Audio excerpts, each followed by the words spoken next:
ইত্তেহাদুল উলামা মির্জারচরের উদ্যোগে পবিত্র মাহে রমাদান উপলক্ষে মির্জারচর ইউনিয়নের প্রতিটি গ্রামের গরিব অসহায় রোজাদার পরিবারের মাঝে ইফতার সামগ্রী বিতরণ করা হবে ইনশাল্লাহ। আজকে আয়োজনে ইত্তেহাদুল উলামা মির্জারচর সার্বিক সহযোগিতায় এলাকাবাসী ও প্রবাসীবৃন্দ মির্জারচর রায়পুরা নরসিংদী। তো আলহামদুলিল্লাহ, আজকে মির্জারচর ইউনিয়নের 75টি পরিবারকে ইত্তেহাদুল উলামা মির্জারচরের উদ্যোগে ইফতার সামগ্রী বিতরণ করা হবে ইনশাআল্লাহ।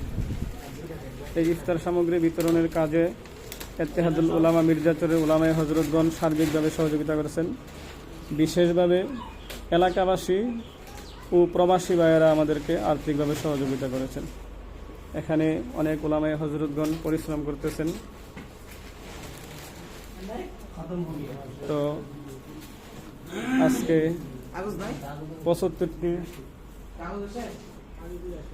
75টি পরিবারকে ইফতার সামগ্রী বিতরণ করা হবে ইনশাআল্লাহ। 75টি পরিবারকে ইফতার সামগ্রী বিতরণ করা হবে ইত্তেহাদুল উলামা মির্জারচর এর উদ্যোগে। তো আজকে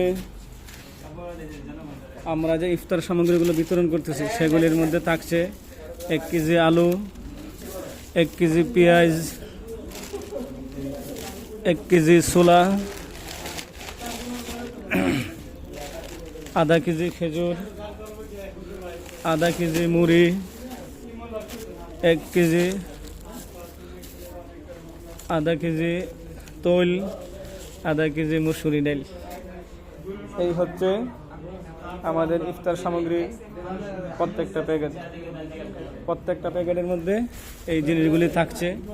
7টা আইটেম, প্রত্যেকটা প্যাকেটে 7টা আইটেম থাকছে এবং প্রত্যেক প্যাকেটের প্রায় 500 টাকার কাছাকাছি ইফতার সামগ্রী দেওয়া হয়েছে।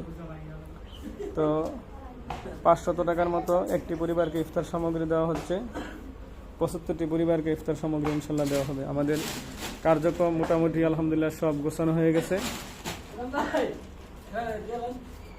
মোটামুটিভাবে আমাদের কার্যক্রম আলহামদুলিল্লাহ সব কিছুই গোছানো হয়ে গেছে।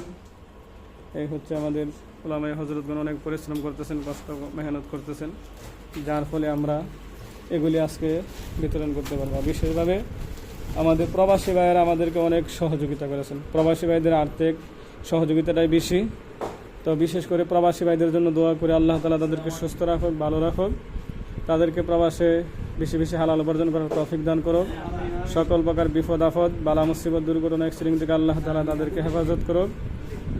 আল্লাহ তাআলা তাদের পরিবার পরিজন সকলকে নেক হায়াত দারাজ করুক, সুস্থ রাখুক এবং তাদের পরিবার পরিজন থেকে যাদের আব্বা আম্মা আত্মীয় স্বজন কবরে চলে গেছে তাদের কবরগুলি আল্লাহ তাআলা জান্নাতের বাগান বানিয়ে দিক।